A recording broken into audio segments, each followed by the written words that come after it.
Something that I've noticed after watching the fight between Ventress and the new Inquisitor is that Ventress seems to be weaker.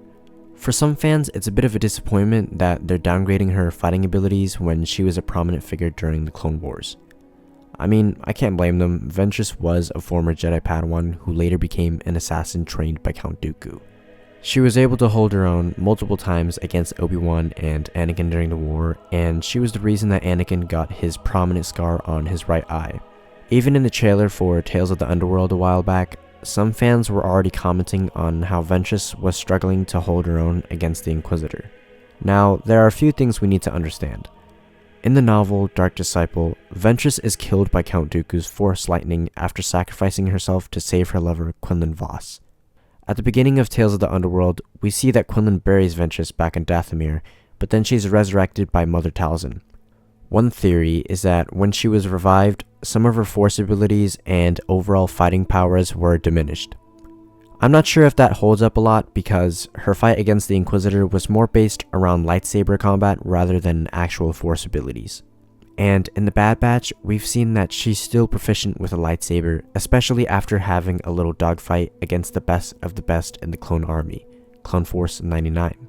My theory is that she's been so well versed in the dark side for so long that she's still trying to refamiliarize herself with the light side, and as a result of this inner conflict, she struggles in a fight against another Force user. Ventress was extensively trained and was so conditioned by Count Dooku that she's more accustomed to using her emotions and being overly aggressive in combat.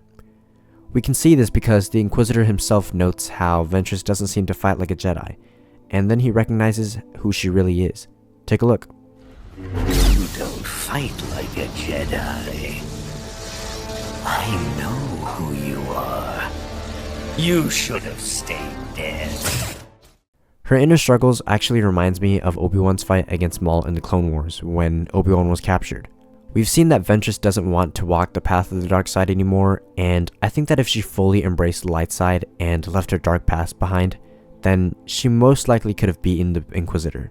Then again, we also have to remind ourselves that this is probably the first fight she's had against a Force user in a while now, especially after the rise of the Empire. So she's probably still rusty when it comes to lightsaber combat. Anyways, what do you guys think? I personally enjoyed the fight, and I can definitely see that Star Wars continues to improve their animation. I was getting chills and a bit of nostalgia when Ventress takes Lyco's lightsaber and uses Jarkai, the method of utilizing two weapons in combat. I'm uploading this video on May 5th, so happy Revenge of the 5th to everyone. May the Force be with you all, and I'll catch you in the next one.